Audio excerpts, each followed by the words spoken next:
So welcome to the O-Call Podcast, the channel for Army officers. We got a new episode for you, so here we go. So, words of advice for new LTs, and if I could do it over again, this is what I would do with regards to finance. So, we're going to be talking about a financial plan as a new lieutenant. Now, disclaimer here, neither of us are financial advisors. We are not financial professionals. And this is not financial advice. Moving on. So first up, we're going to talk about some debt. Specifically, the career starter loan. I never took that. I didn't even know about that. That was an option. Do you know anybody that's taken that? Yeah, I know a few people. I know at least like 3 people off the top of my head that they took it out. And did they need it? I think so. So it depends on what you consider need and don't need. So for the people that I know, all 3 of them ended up using it for their vehicles. So they got new vehicles. I want to say the career starter loan's like 25, 30K. We're going to talk about that later. Yeah, so they ended up taking it out for vehicles, which, I mean, if you're going to get a vehicle as a new LT, like a new vehicle from what you had in college, chances are you're probably going to go into debt unless you have parents or something that, like, gifted you a vehicle or money or whatever the case may be. So a lot of people do take out the career starter loan. I've seen a lot of people, they take it out for stuff like furniture for their new place. Yeah. So like they'll buy full-on furniture sets. I personally didn't do that just because of my situation with BOLC. Like we got per diem at my BOLC, and it was like within the 4 months of BOLC, it was like you get like $7,000. So and that's how you got your furniture and all that stuff. Yeah, nice. Honestly, so it's a lot. There's other ways to do it than taking out a career starter loan. Yeah. So there's one guy. He was like 1 or 2 year groups ahead of me. I was talking to him a little after the fact, and he said that, why didn't you just take it out and then invest it? And I was like, what? He's like, yeah, man, that's free money. And I was like, you're robbing Peter to pay Paul. Do you know how to invest? We'll talk about that later. So you know what happens when you take out a loan? You gotta pay it back with interest. The next one is going to be student loans, guys. So that's a given, considering most, like all officers, are coming from college backgrounds. Wait, you went to college? Allegedly. So a lot of people end up having student loans. I know a lot of people coming out of ROTC probably had a scholarship or some kind of GI Bill or whatever. Yeah, GI Bill or some kind of supplement to pay for your college or. Yeah, and specifically to debt though, my recommendation, there's a couple different ways that you can go about getting rid of your debt, especially as an officer now that you're getting a lot more money than you're probably used to. My advice is to tackle the highest interest payment first, regardless of the amount that you owe. So whether that's that new car or that furniture or that student career starter loan or whatever. My advice, which is not financial advice, try to hit that high interest first, because in the long run you're going to pay more on it if you don't. As far as using the loan to buy a new car, like, unless you really, really need a new vehicle, I would personally advise that you just use the thing you got until the wheels fall off. Like, I know I had my last vehicle, I had it all the way up through second lieutenant, all the way up to first lieutenant. Once I hit first lieutenant, I got that bigger paycheck. Then I was like, you know what, I'm going to use that for a new vehicle. Yeah, I think there's a common misconception as far as new lieutenants and vehicles. Yes, you have the money for it, but what I see a lot of times is people will justify replacing a perfectly good vehicle that they had in college, wanting to get something nicer, and then also, if you live in a place like where it snows a lot, whether it's Fort Drum, Fort Carson, whatever the case may be, I've seen Alaska, a lot of people justify, well, I need a truck or I need this Toyota Tacoma so that I can get around in the snow. And honestly, you really don't. Like, we live in a place that it snows all the time, and I drive a sedan, and I have 0 problems with my vehicle. I mean, my last car was also a sedan, and I had 0 problems. I did buy that new truck for the snow, but I also saved up a bunch when I was overseas, and I had already paid off that last vehicle like 10 years earlier, and I was just riding it until the wheels fell off. Yeah, I think another thing to address is like obviously, and this is all subjective, but I think as an officer, obviously, you probably don't want to be pulling up in a crappy vehicle. Uh, you also want to have a reliable vehicle that'll get you from point A to point B. Yes. So good on gas. good on gas, reliable. It's not going to break on you when you're on your way to PT in the morning and then you're late to formation and then you're spending the rest of the day dealing with your car problems. Like, no, as a lieutenant, you want to have your vehicle should be the least of your worries. Honestly, you need to have something that is reliable and gets you to and from work. Yeah, I agree with that. I would say another thing for me. So when I first got to the unit, I ended up going overseas and having to leave my vehicle. And then a year later, we're getting ready to go back overseas, and this time I have to leave the vehicle like outside for 9 months. And it's like, why would I buy a new car buy just a to have new it sit there? a new $60,000 truck, and then just let it sit there and deteriorate. So I think things like that are good to take into account because me leaving it outside, which is normal, people do that, but it also saves me money for, not having to buy a storage unit that fits a vehicle. Yeah, and then like when you go over there too, you're going to be able to put it into your insurance. You're going to put it into like a storage mode or option or whatever. You can. I think you can pause your auto insurance. It's either paused or discounted. Rate, right. yeah. I forget exactly what I did last time, but I do remember putting it in that pause status, and then like my insurance was back then. Like I had that other vehicle, so I was already paying like hardly anything for insurance anyways. So like I didn't even think about it. But for a new vehicle, like it can make a little difference. But like $20 is $20. So next up, talking about saving. So saving in BOLC, what did you do? What was your, as far as budget, like, did you save a lot? Like, what were your... So, not really. My BOLC experience, so when I went to BOLC, I moved across the country, and I basically started over. Whatever I could fit in that little 4-door sedan is what I brought with me, and then I just started over. I bought all new furniture, like TV, like all that stuff. So, I also had to wait like a month and a half to even see my first paycheck. So I ended up having to take out a new credit card and buy everything on credit for my first like month or two. So a lot of the money that I would have saved, I ended up paying down all that debt. I also didn't get paid my the pay grade, whatever that I was supposed to get, all the way for my first year and a half. So I mean, obviously, when I got that back pay, and then I was able to just wipe the slate clean, zero debt, a bunch of investments and stuff like that. What about you? You said you $7,000 because of per diem? Yeah. So as I mentioned earlier, I got per diem, and that's because my BOLC was only 4 months. But it was a TDY en route. TDY en route, and so honestly, all we got in our paychecks was base pay. But then each month we'd fill out the form for per diem, and so, man, how much? I want to say it was close to $2,000 a month just in per diem. Because it was daily, right? Yeah. I'm gonna butcher this, but it was a higher dollar. Like it was like somewhere between $50 and $80 a month. Okay. Or a day. My bad. A day. And so we'd average like $2,000 a month, just in per diem alone. And because you're living in a hotel and your expenses are pretty minimal, unless you took on like all kinds of. You have debt that you're paying down, or you have a new car, a drinking problem. Yeah, you go out too much, you're spending way too much, but you're still getting base pay. So it's like you have your money, and then they feed you breakfast at the hotel every single day. Wow. Yeah, so that's one of the perks of ALU. So was that logistics BOLC or those three branches? Yeah, so Army Logistics University. We all stay in the same giant mansion of a hotel. And the IHG has breakfast for you every morning. Nice. And there's different options, so like you can pick, so it doesn't get too boring. But yeah, so you got that meal taken care of, and then for the rest of the day, like technically the per diem is for food.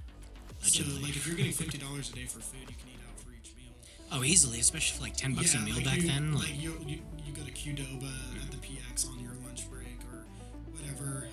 I know for me, I ended up. So the rooms have kitchens. Nice. So, I should have branched it just gets better and better with my BOLC. which we'll talk about later on. But so for us, like I always did meal prepping while I was in college, and then when I got to Bullock, I just meal prepped there. Yeah. So I just minimized a lot of my expenses, and I just lived off of base pay, and then I saved all of that per diem. And we'll get into this in a minute, but what my advisor ended up having me doing was that $7,000 is what I used to get started once I got to my duty station, as far as any kind of furniture, first and last month's rent, or the security deposit you have to put on a new place. Like all those expenses that go into moving to somewhere new, that is what I ended up putting my per diem towards. Nice. So, yeah, I saved a good amount in. So you mentioned meal prepping. Like, how much, if you had to guess, how much do you think that saved you? Yeah, so I can't give you a round number as far as what I saved. I can tell you about what it costs though to meal prep. So like it's for $80 a week if you think about it, and a lot of you guys are probably doing meal prep at sometimes throughout your college career. I know I did in college. So for me, I could typically get away with $80 a week. So like if you think about it, $80 for 2 meals because you're to get breakfast. Yeah. If you're doing like $10 a meal, if you're eating out, like that's $5 a day, right? Yeah, and like I don't think like you guys don't need to like get super into the weeds as far as like dollar by dollar how much you're gonna spend on food, but it does save money because like if you think about it, you go to Qdoba, I want to say that's costing like $9 to $12 easily, yeah. Especially if you get a drink or a double serving of chicken or something. Yeah, God forbid. So meal prepping definitely saves money, and then on top of that, so at least in my Bullock, it was very social. Okay. So you're gonna want to go out. You're gonna want to go out to eat with your friends. You're gonna want to go do stuff. So if you're living like, I don't know if I'd say frugally, but responsibly throughout the week, like you're not spending a ton of money to eat out, then you can have 1 or 2 meals here and there, 3 meals here and there of like, I'm going out to a restaurant. Some people like to go out to the bar. That's money you save on drinks by meal prepping. So, or buying a 6-pack and then drinking at home or something. So yeah, a lot of people like you can save money, and then on the weekends you can go have a good time. You can eat some better food, go explore some restaurants. Yeah. So on top of that $7,000 in per diem you got, did you mentioned using it for those various things? Did you end up setting aside like an emergency fund? Oh yeah. That was not my only savings account. So I definitely do the same. So what I ended up doing, so I worked 2 part-time jobs while I was in college. So all that time, I pretty much, like, I was saving money. I didn't work. Some people have to work to get by. I didn't necessarily work to get by. I did it fortunate, yeah. to, like, I wanted to go do stuff, so I needed spending money, so I worked to get my play money. I wanted to save some money, so every pay period I was putting money away while I was in college. So I already had a pretty substantial savings account, emergency savings account, when I went to Bullock, and then that additional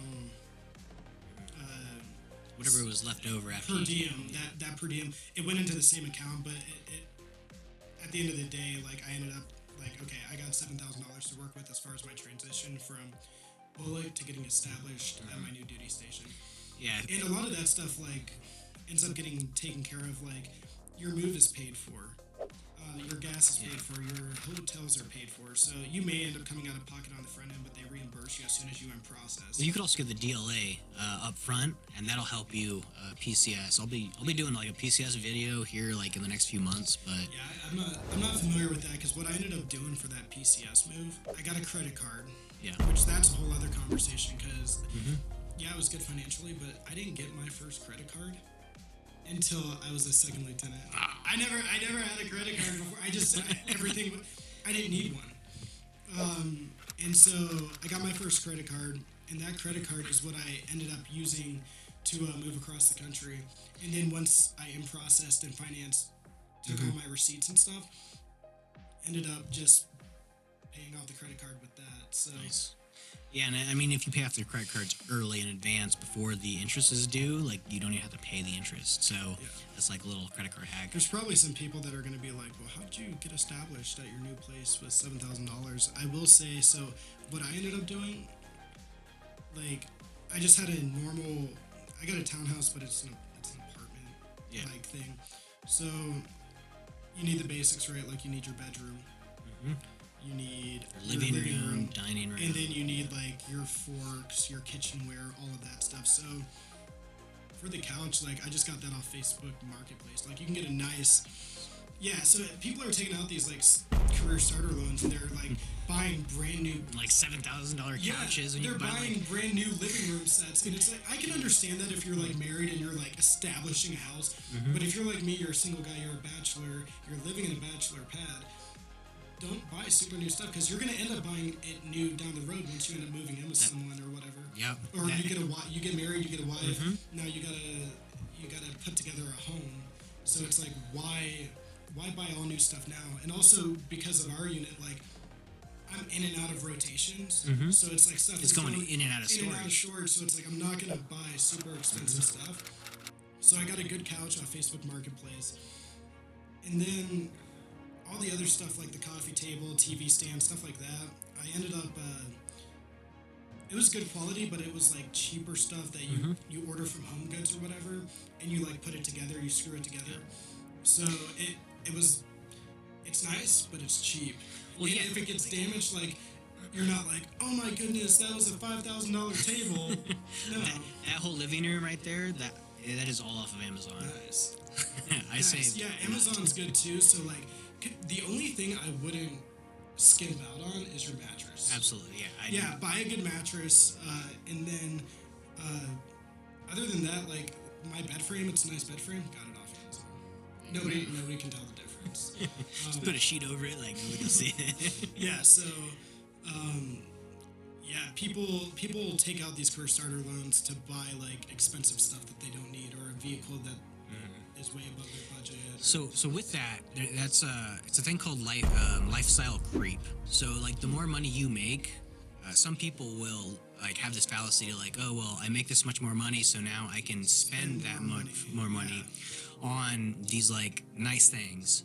But instead, like my advice, not financial advice, to new lieutenants or just anyone in general, if you get a pay raise, maybe just put that in investments or savings, and then just live below your means. Well, I think ultimately that comes down to like financial literacy. Well, financial literacy, but also like how people are raised. Like I just got done reading a book called The Psychology of Money. Nice. And it ultimately talks about people's spending behaviors.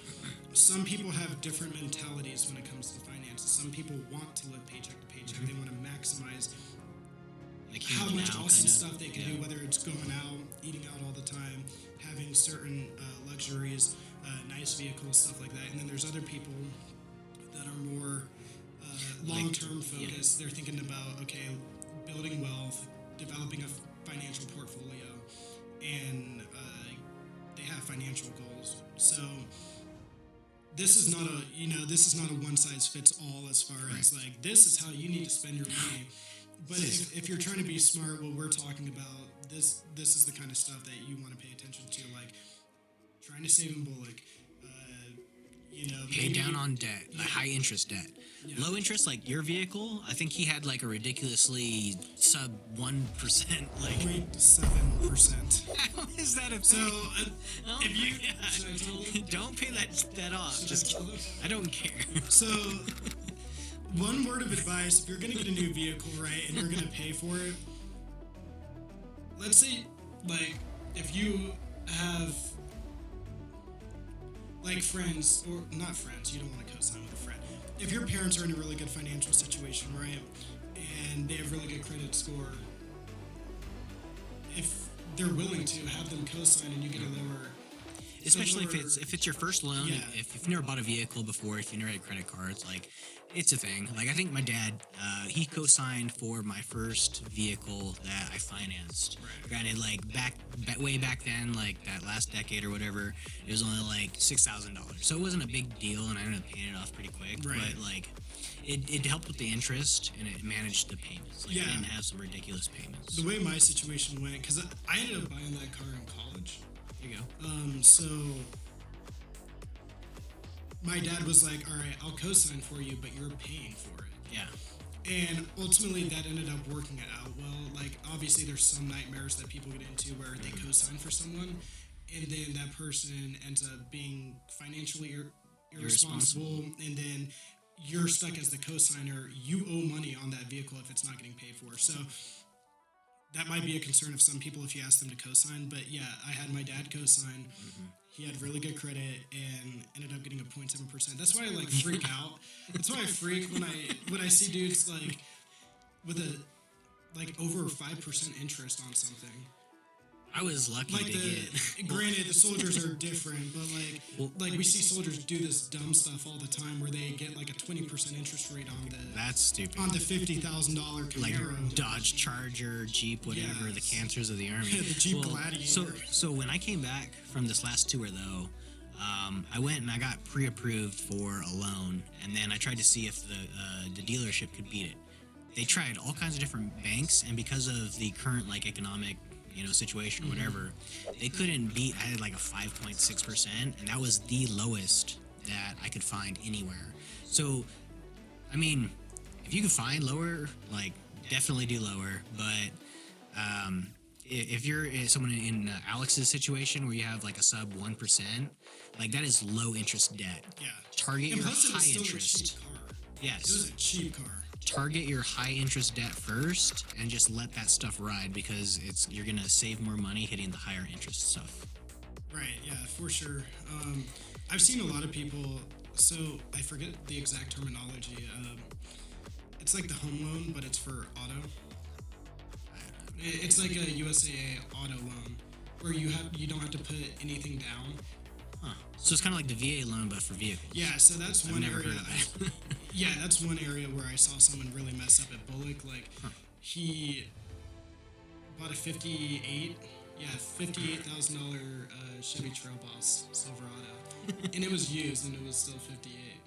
And he put zero down, and it ended up taking like half his paycheck. It still does to this day. All because he wanted to drive that nice truck. But think about what that takes away from you, right? Yeah. If you want to go out on the weekends, like if you want to go out to eat, if you want to socialize, I would rather balance experiences and having a good time, quality of life, with driving. Like, my car's not a piece of crap, but it's functional, it's nice, it's presentable. So you, like, for me, and you're in the same boat, like you balance your bills and how much debt you're taking out and all these things you're paying for with, like, okay, I also want to go have fun.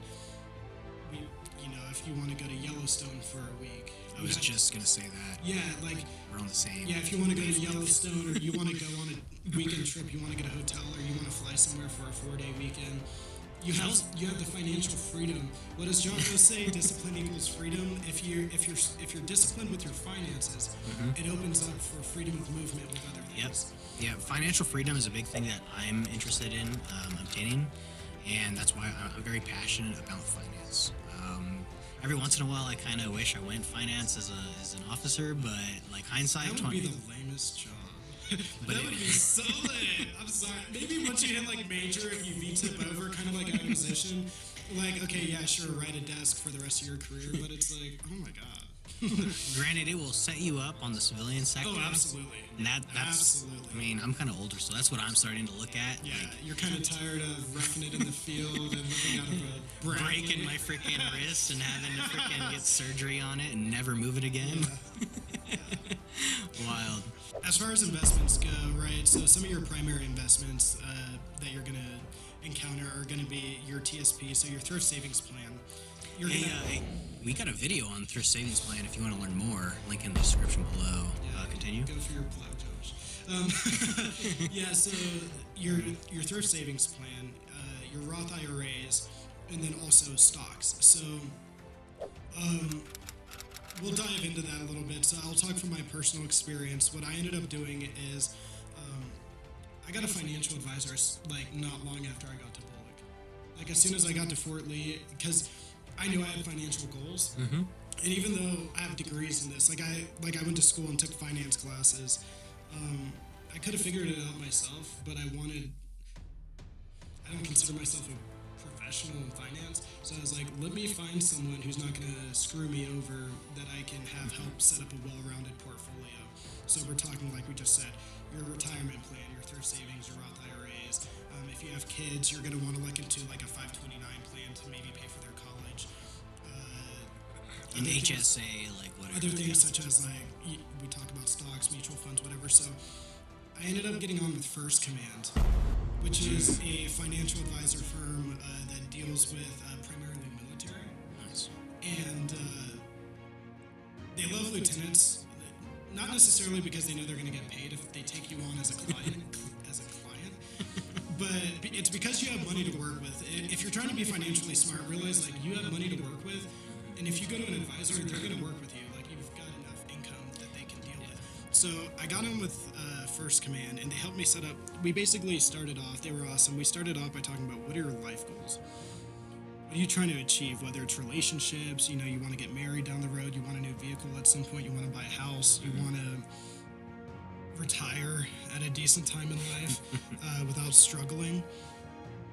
And also, so if you're on the blended retirement system, right, things like TSP, they talk you through how to be smart about it, how to optimize, your output with your TSP long term. So for me, we ended up setting up a portfolio. They helped me optimize my TSP because there are different settings, right? Absolutely. With that blended retirement system, I kind of have to. My TSP gets more than, let's say, someone who's on the legacy. So Allegedly. I'll argue that all day. We'll save that for another video. So I'm on the legacy. So establishing your TSP, how much you should be contributing to that, how much you should be contributing to, if you want a secondary retirement account like a Roth IRA, they establish that for me. And then my stocks. So, and all of this is like percentages that they set up. Mm-hmm. So it's not, it's like, okay, we're going to put a certain percent to this account, this account, this account, and it grows over time. And as you start promoting and you get time and grade, obviously that amount increases, but the percentage stays the same. We also, I want to say I set up a whole life insurance policy outside of the Army because, we all have SGLI, and it's like $25 a month for, I want to say it was 400, now it's up to 500. It's 500, yeah. Yeah, so it's up to 500 now, which is good, but as soon as you exit the military, that SGLI is gone. Unless you retire, maybe?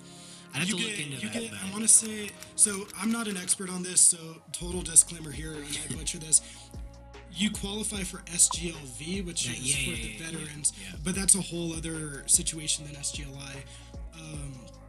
But for people that just exit, right, a lot of people want to have life insurance for their families or whatever. For me, I'm young. I still qualified for life insurance at a cheap rate because I'm not messed up or anything. So I went ahead and set it up as as a new lieutenant, so that later on down the road, if I wanted to get out and I wanted to get life insurance, but let's say I had a high disability rate, they're not going to charge me more for life insurance. And then there's all kinds of other ins and outs as far as like the benefits of a whole life insurance policy. You can take out loans, you can get a buyback policy where if you don't want it anymore, you get all your money back, all this kind of stuff. But ultimately, that's what the advisor walked me through. Stock investments, they handle all that for me. And the cool thing is, the reason I was big on an advisor was because we're busy, and I personally just didn't want to deal with that all myself. Like, when we're going overseas all the time and we're going from exercise to exercise or whatever it is we're doing, I personally don't want to be dealing with it myself and managing it myself, so I have them deal with it. Yeah. Granted, I really like that you do that. Personally, and I was also young. We're in different boats. Yeah. I mean, granted, myself personally, I manage my own finances, my own investments, all that stuff. I went off the deep end of a YouTube rabbit hole after I commissioned, and I learned all about the stock market. Yeah. And I really believe the best way to learn something is to teach it. So I like to teach stocks and stuff to anybody who's willing to listen. Over the course of 3-4 years now, I've been investing into ETFs, index funds. I did a little options trading, and then I lost a bunch, and now I don't do that anymore. So if I can find something that's really stable long term and it has good 5, 10, 20 year growth, why would I pay someone who's just going to invest my stuff into those stocks for, if I can do it myself? So like I specifically look into the big indices like S&P 500, the Dow Jones, the NASDAQ, the Russell, like all those things. Like I'll look into those and then maybe look into derivatives of them that like follow them, index funds. They index themselves to those funds, but at a cheaper price because they have less of a market share. More advanced, I'll save that for a future video. But I mean, I learned how to do it all myself, and now that I'm kind of doing somewhat aggressive but not risky strategy. Personally, it's just my personal thing. I'm not telling you to do it. I'm not telling you to do it. Just like that's how I'm building my wealth over time. And I use like a dividend calculator, and I think in that TSP video I mentioned earlier, like the differences between where I'm at in life and where you're at in life, we use the exact same marketing strategy or like investing strategy or whatever. Right. Like you might have $750,000 more than I would, but at least I'm going to retire a millionaire, like on top of my pension, on top of my Roth, on top of my TSP. Yeah, absolutely. I think there's more than one way to skin a cat as far as setting yourself up for financial success. I think my biggest turn on to First Command was that one, they catered to military. And also, you don't actually pay them. And this is for all you lieutenants out here, because you will encounter First Command at some point in your career. I actually didn't know this, so I'm learning this right now. Go ahead. Yeah, so when I mentioned, like, not your TSP, but let's say you set up a Roth IRA.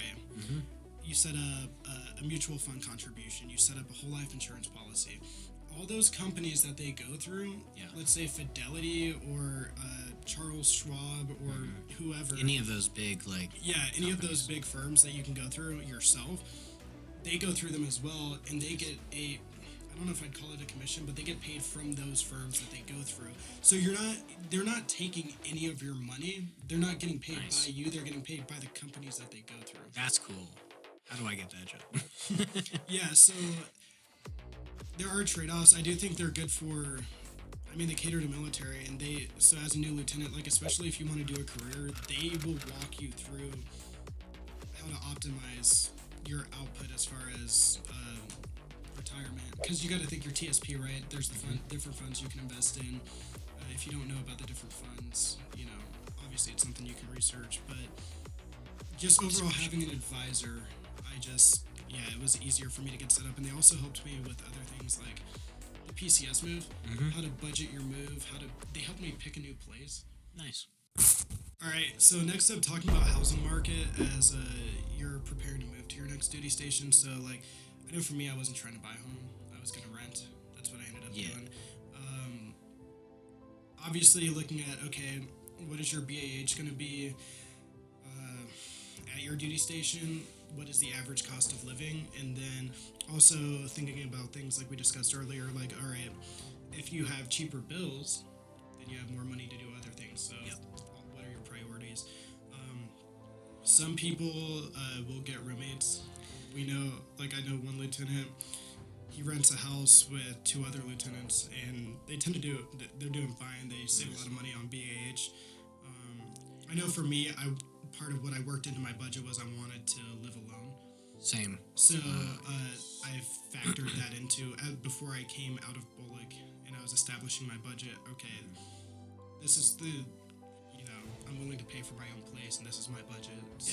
So one thing I want to bring up as far as it kind of doesn't relate to budget. It's more like your BH off post versus living on post. If you live on the installation, you're not going to get BAH. Like, they're going to take your BAH, and then you're just not going to get paid. Base pay and BAS. Yeah. So, like, if you live off post, and like we said, BAH typically is more money than what the local rent in the surrounding area is. You can actually make more money by living off post. That extra money then pays for your utilities and maybe like some groceries or something. But then, like you said, if you get roommates, now you just cut your rent in half, or like by in a third or whatever, and now you're actually like saving enough money to do something like investing or paying down that high interest debt. I think there's a lot of ways to look at the housing situation for new lieutenants. So, like, obviously married lieutenants are going to want to, they're thinking more about like a home for their family. Yeah. Whereas for me, I was thinking more so like I just kind of want to live alone. Let me ask you this: I've never really looked into this because it's always been known that like officers just live off post unless they have a family or they're like a higher ranking officer and they need to live on post. Can we as single lieutenants live on post? Yes, absolutely. Where? You can apply for housing, and they have a rank-based housing on various posts. Okay. Because I've never seen a lieutenant. So I looked into it going to BOLC, and it was like a 2-3 month wait list, and I didn't have that amount of time. So that's when I was like, well, screw that. I'm not gonna. And that was before I knew that they're gonna take my whole BAH. So I ended up living off post, and then I realized all that other stuff. And I was like, man, this is better. Like, I don't have to register my guns on post. I don't have to like. Yeah, you have to totally. Hey, that's what I love about my place. It's like So my first place, which I'll probably change when I get my next place after I get back from overseas. So I'm close to post. It's a nice area, but I'm close. So Convenience. And like, so if I want to get home real quick on the lunch break, I can do that. Or if you get called in for some kind of emergency, you're right there. You don't have to drive like 45 minutes or something ridiculous. And then also, I can keep my guns in my house. Total freedom. Like, I don't have to worry about being right next to other military personnel. Like, I go home and it's a civilian area. I mean, this apartment complex is full of them, but I'm not gonna lie, all my neighbors are pretty much military. But it's none of the. It's not like living on post where you're around them 24/7. people in your unit or something, you're trying to get away from them or whatever. Yeah. So, I do like living off post. I think there's trade-offs with roommates. Okay. 'Cause a lot of people do like to, the stereotype of 5 lieutenants living in a house together to just rake it in. But the thing is, like, you have think about what kind of peace you want when you go home. Yes. Like, do you want to be able to control your environment? That was kind of my mindset when I chose to live independently. I was like, I got enough money to pay for my own place. It fits my budget. Well, yeah, and in this current housing market, hopefully it changes in the near future. I wouldn't buy a house in this housing market just because I'd get screwed in the long term. Now, if I were able to take on someone else's loan at a low rate, like, I would consider it. But I think if this were if it were about 8-10 years ago, oh yeah, I could see myself even as a single guy by myself, I could see myself taking out the VA and then rent it out, flip it, whatever. But right now, it's too expensive. It's not. It's way too expensive, and honestly, people are coming. I know people that are selling houses right now coming out upside down. Yeah, I'm not about that. Yeah. Might be different by the time you watch this video, but currently in our situation, for us at least, renting is the more cost-efficient way. Yeah, for sure. And another thing I'll add, if you do end up going overseas, most rental places, especially in a military town, they have the clause in the contract, the military clause. Santa Claus? Yeah. Where basically if you come down on orders or you're going on a rotation or a deployment or whatever the case may be, you can cut your lease with no penalty. Yeah, and honestly, it's not just in military towns. That is federal law. Yeah. It's more of I've seen some apartment complexes in the past. They'll try to do this if you don't, give us notice of a certain months in advance, we're not gonna charge you for cutting your orders with your lease with orders. We're gonna charge you because you didn't do it in a timely manner. But then in the military, when we're getting orders 30 days or less before going somewhere. That's not, at least here they honor hey, you got orders just now to go in a few weeks, all right, no penalty for you.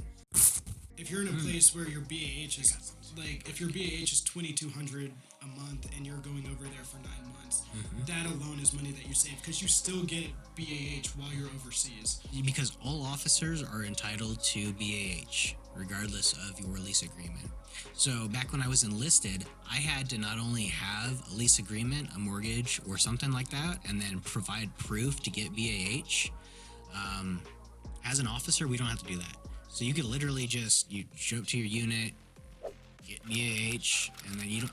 I had my lease agreement because that's what I was used to, and they're like, oh yeah, we don't need that. Yeah. So like $200 for a storage unit, or like $1,800 for rent. It doesn't like really seem to make sense. It's like you're paying rent for 9 months for a place that you're not even living in, paying somebody else's mortgage. Oh yeah, if you're renting like a house, you're or just something. paying somebody for nothing. Now, if you owned a house and you rented it out, different story. But we're not. Yeah, or if you're living in a house, like you're paying for a house, and that's like a long-term goal of yours is to own that house. Yeah, keep the house while you go overseas. That's different though. But yeah, if you're going over for long periods of time, it's like cut the lease and rake in all that.